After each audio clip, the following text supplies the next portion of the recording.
I was a broke kid who scored first in the entire city on the entrance exam. While the media was interviewing me, my rich biological parents showed up out of nowhere. In my past life, I thought I was finally leaving the struggle behind. Turns out, I walked straight into hell. My adopted brother made my life a living nightmare, and my biological sister absolutely despised me. I accidentally stumbled onto their dirty secret, and they ended up dumping my body in the ocean. No evidence, no trace. After I was reborn, I stopped being a pushover. I faced my family head-on and stopped letting anyone walk all over me. This time, nobody's stopping me from living my life right.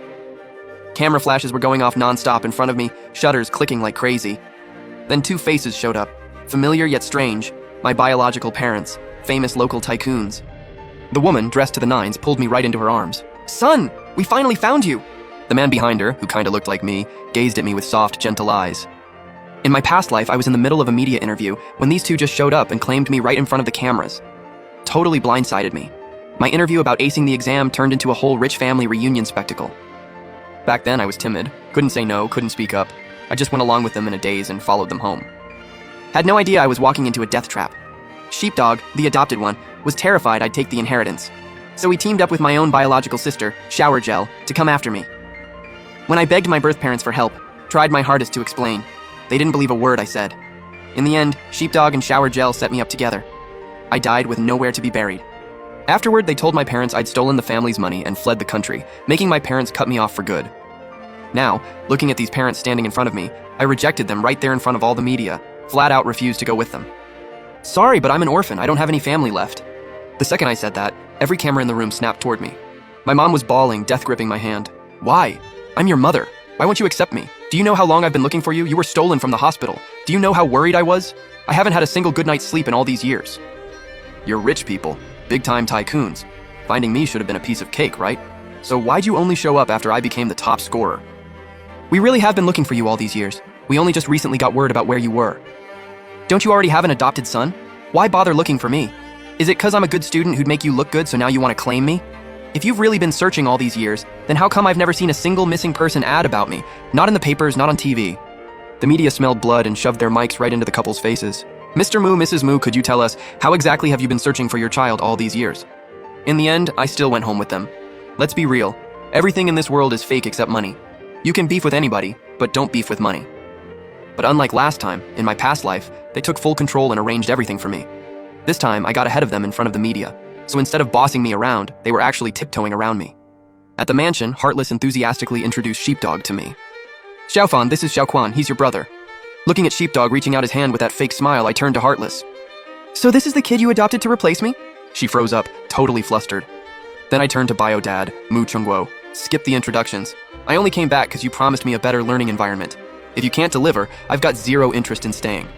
We've been apart over 10 years, I can't just open up to you like that. I'll try to accept you, but I can't fake some happy family act right now. So whether you adopted a person or a dog, how many of each? I honestly couldn't care less." The Mu family was a big name locally. With the media coverage already out there, they couldn't afford a PR disaster. Even if they hated me, they wouldn't dare kick me out. They knew the power of public opinion all too well.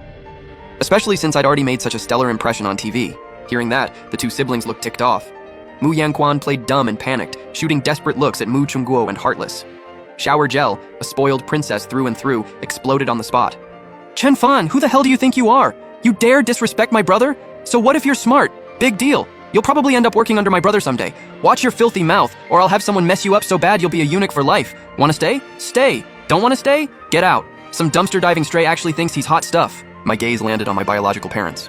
"Is this what upper-class upbringing looks like? This is the dear sister you told me about? Do all you elite folks talk this down to earth?" Bio Dad was so furious the veins on his forehead were bulging.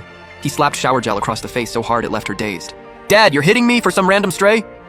"You and I are twins. If I'm a stray, what does that make you? The freebie that came with the stray? Or are you throwing shade at someone specific here?" Hearing that, Bio Mom stepped up and gave her another slap. "That'll teach you to run your filthy mouth."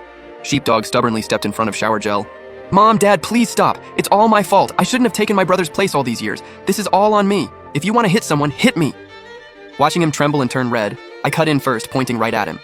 "I heard when they adopted you, they threw a whole ceremony. Super fancy. Media even reported you had a congenital heart condition. It's been treated, but you're not supposed to get too worked up. You know your body can't handle it, yet you're deliberately getting yourself all riled up like this. Are you pulling the sympathy card to put me in my place? Or are you trying to show me that you, an adopted kid, have an untouchable spot in this family?" Bio Mom and Dad shot him a suspicious look. He panicked, waving his hands frantically.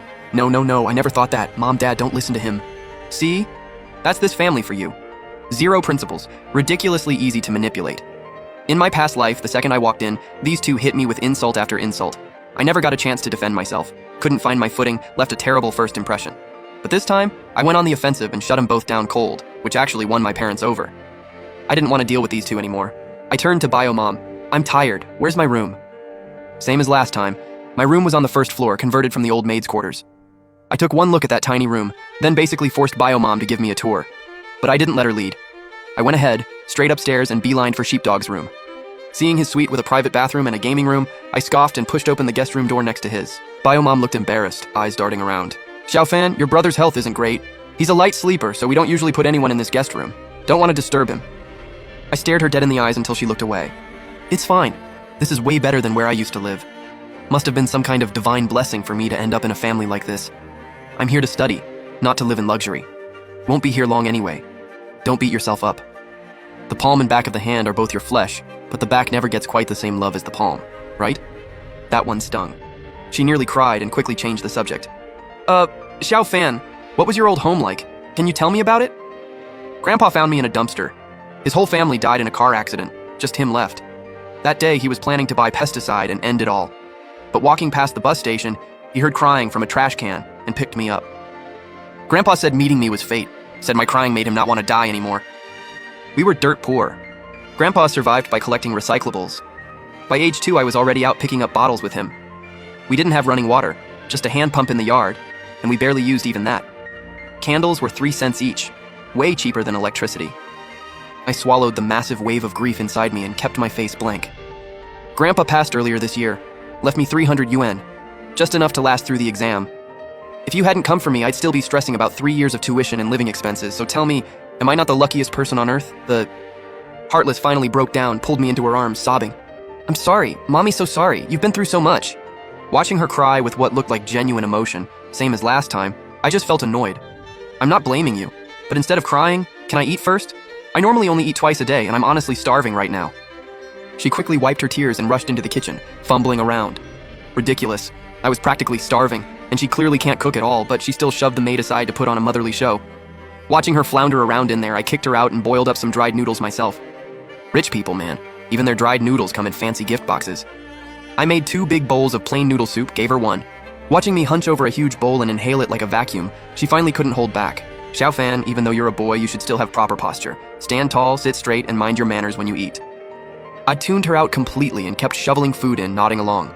Sure, I'll keep that in mind. At Grandpa's, we were too broke for even this. We only ate like this on holidays. Hearing that, Heartless felt even guiltier, tears pouring like they were on sale, half filling a bowl. I spent the entire summer locked in my room, studying the high school curriculum. Meanwhile, Sheepdog and Shower Gel were out partying and blowing cash every day. The contrast was crystal clear, and Mu Chunguo and Heartless started looking at me way more favorably. Mu Yangquan and Shower Gel were still just kids at heart. Once they started having fun, they forgot about everything, which gave me peace and quiet to focus. Nobody likes grinding, but society only cares about results. I had to put my head down and fight this ugly war to secure my future. No choice but to grind. Right before school started, Bio Mom and Dad came to have a chat. Nobody shows up being all nice for no reason. Sure enough, they wanted me to give up my spot at the elite high school and go to some regular school with the other two. Same play as last time. They naively believed studying hard would somehow motivate the 2 slackers.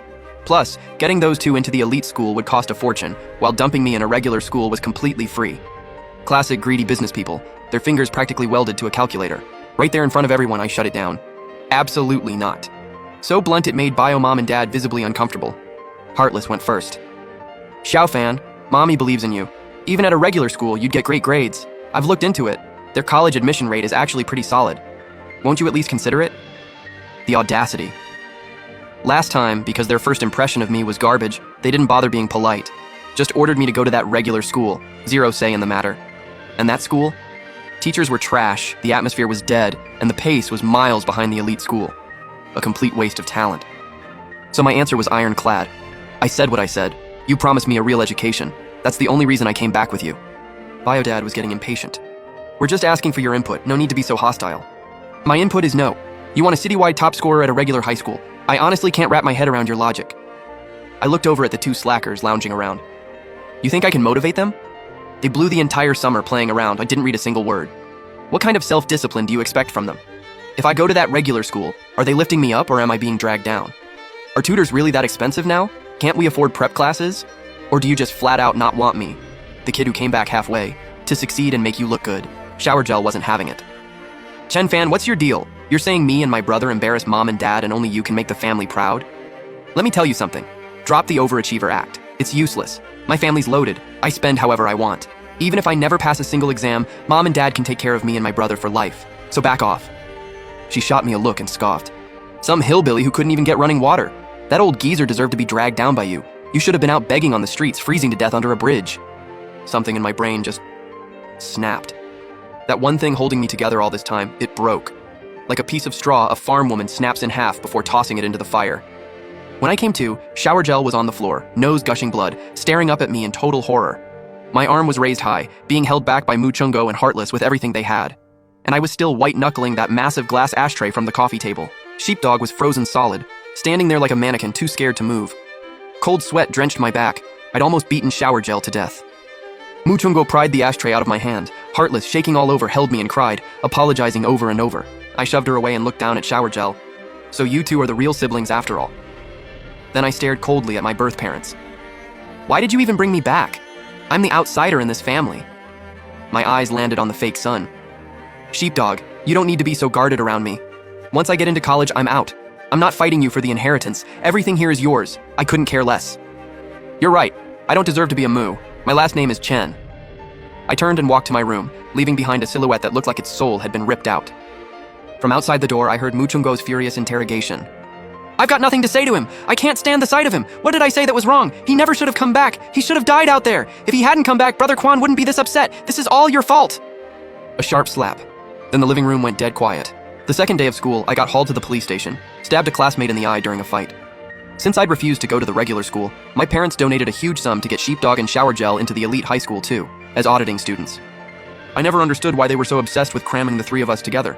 I made it into the honors class, but the very next day during break, 3 sophomore guys cornered me at the stairwell demanding protection money. Obviously, I wasn't paying, so things escalated. When you've already died once, you'll do just about anything. So yeah, I went a little overboard. In the chaos, I hit one guy's eye. Once something like that happens, the school can't cover it up. They called the cops and both sets of parents right away. At the station, Shower Gel stood in the hallway with her hands on her hips, pointing at my face, going off. Weren't you supposed to make mom and dad proud? This is how you do it? You're nothing but trouble. If we'd known you were this much of a problem, we never should have brought you back. Today you stabbed someone's eye, tomorrow you'll be murdering someone's whole family. Sheepdog couldn't hide the satisfaction in his eyes even if he tried. Chen Fan, I'm not trying to be harsh, but mom and dad had such high hopes for you. How could you do something like this? This is serious. If they don't forgive you, you could actually go to jail. His eyes drifted to our parents. Maybe we should just pay them off. If Xiao Fan actually goes in, that'd really mess up his shot at college. Biodad looked at me, full of disappointment. What is wrong with you? Why do you have such a temper? They talk trash. So what? Take a hit or two. It's not gonna kill you. Why'd you have to go that far? They demanded money, called me a stray and trash, and slammed my head into the wall. I'm supposed to just take it? Just be a spineless coward and let them walk all over me? Why should I? Sheepdog frowned and scolded me. Xiao Fan, that's on you. You should think about what you did wrong. Why are they only picking on you and nobody else? It's gotta be something you... I didn't let him finish. Walked right up and smacked him across the face. The crack echoed through the station hallway. Why'd I only hit you and not anyone else? Maybe you should think real hard about what you did wrong. Shower Gel tried to charge at me, but Mu Chungo held her back. Chen Fan, you hit your brother right in front of me? You've gone too far. Sheepdog cowered behind Heartless, one hand covering his face, the other gripping her arm, eyes all glassy and pitiful, making Heartless's heart ache instantly. She looked at me with open reproach. He's your brother. How could you do that to him? Apologize to him, now. I stared right back at her. What do I have to apologize for? He just said it himself. Look for reasons within yourself, don't always blame others. Mu Chungo was livid. He pointed at me and turned to the cop. Officer, handle this by the book. A kid like this needs to be taught a lesson or he'll never learn. Don't worry. He may be my son on paper, but I won't be pulling any strings for him. The cop nodded, then looked at the fuming Mu family. Your name's Mu Yulu, right? Shower Gel blinked, caught off guard. Yeah, that's me. The cop beckoned her over. Come with me. Got some questions for you. Out of the 3 guys who jumped me, the cops found a switchblade in one of their pockets, and another guy's statement made it clear. Their goal was to teach me a lesson. That changed the whole game. The guy with the knife swore up and down it wasn't his, said he'd never even seen it, but he couldn't explain how it ended up in his school uniform pocket. In my past life at the regular high school, bullying was practically a daily thing. But I didn't expect sheepdog and shower gel to move this fast. School had barely started. Same dirty tricks, same scummy moves. The only difference? This time, the target fought back. Truth is, that guy was innocent. The switchblade really wasn't his. I slipped it into his pocket during the chaos. And that kid's eye? I did that on purpose too, made it look like an accident. I needed to blow this whole thing up. A slap on the wrist and a few days of counseling wouldn't do jack. The only way to reel in the big fish lurking underwater was to make this mess too big to clean up quietly.